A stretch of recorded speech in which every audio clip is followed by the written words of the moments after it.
घूंघट नहीं किया तो आप समाज की अवहेलना का शिकार हो जाएं। यही हैसियत है आपकी। क्यों कर रखा है आप लोगों ने घूंघट? क्या आवश्यकता है घूंघट करने की? बाबा साहब ने यही कहा है कि आप घूंघट में दबे रहें। ध्यान से समझिए, आपकी जो दिन भर की मेहनत है, यदि इस दिन भर की मेहनत में से अगर आपने 4 घंटे भी अपने लिए आर्थिक रूप से अपने आप को परिपक्व बनाने के लिए लगा दिए, तो आपकी आर्थिक क्षमता बढ़ जाएगी। इस आर्थिक क्षमता के बढ़ने की वजह से आपका सामाजिक स्तर भी बढ़ेगा, जो वुमेन एम्पावरमेंट में दूसरा पहलू है। सबसे पहली बात आती है इकोनॉमिक डिपेंडेंसी, दूसरी बात आती है सोशल डिपेंडेंसी।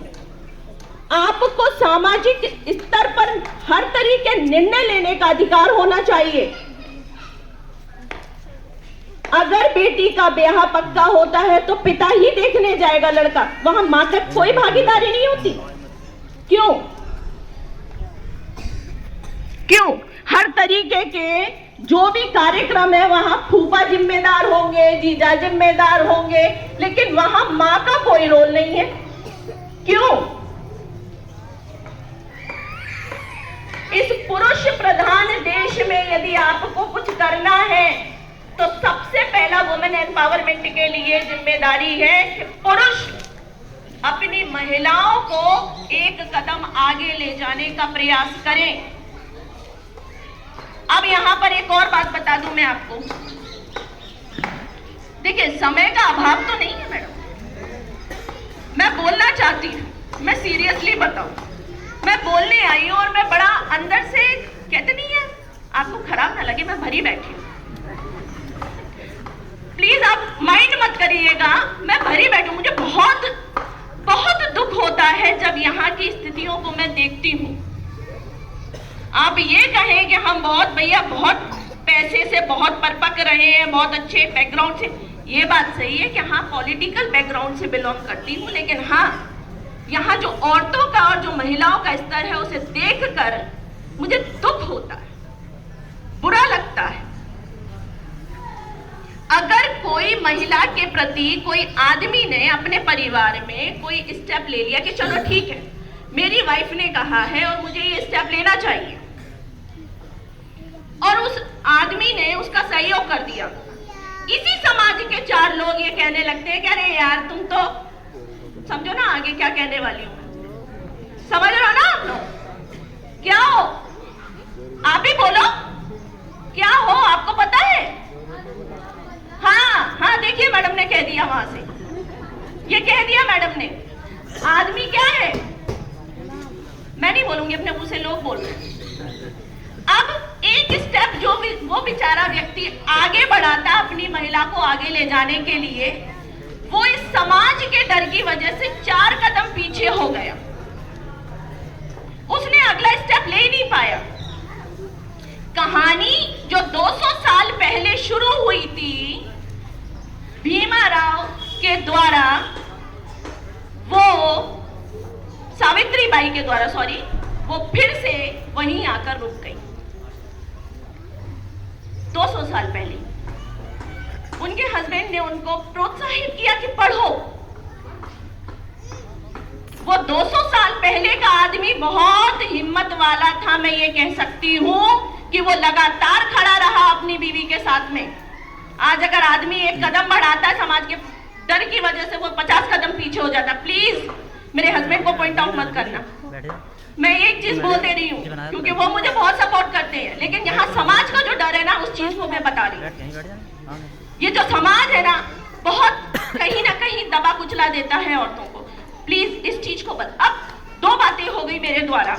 वुमेन एम्पावरमेंट, आर्थिक रूप से आप जो है वो अपने पैरों पे खड़े हो जाएं, सामाजिक रूप से जो है अपने पैरों पर खड़े हो जाएं, और तीसरी बात आपका पार्टिसिपेशन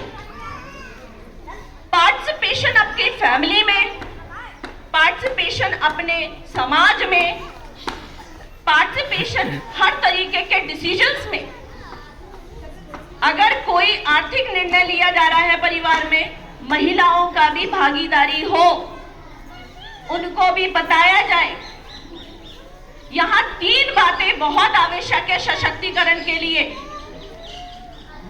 और सशक्त कराने के लिए जिम्मेदार वो माता पिता हैं जो रो रहे थे, वो जिम्मेदार हैं, वो रोए नहीं, वो खुश हो और अपनी बेटी को आगे बढ़ाएं, पढ़ाएं, लिखाएं। यहां पर एक और इंपॉर्टेंट बात, एक पहलू और रखना चाहूंगी। जब बच्ची का जन्म होता है तो मैं कहीं ना कहीं इस बात को बहुत गहराई से आप समझिएगा। जब बच्ची का जन्म होता है तो पिता कहीं ना कहीं इस बात से नहीं डरता कि बेटी का जन्म हुआ, क्योंकि माता पिता के लिए बेटियां और बेटे उनका ही अंश होते हैं। बैठ जा। लेकिन फिर ये जो पक्षपात आता है ना, वो खड़ा हो जाता है कि बेटी हुई है, आज से पूंजी इकट्ठी करनी है ताकि इसका ब्याह सही जगह हो जाए।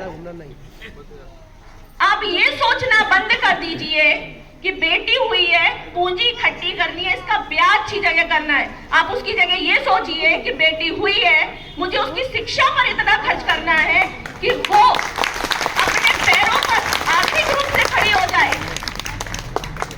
फिर ब्याह करने के लिए 50 खड़े होंगे कि मैडम हमारी अपनी बच्ची का हाथ दे दीजिए। आर्थिक परिपक्वता जरूरी है अपने।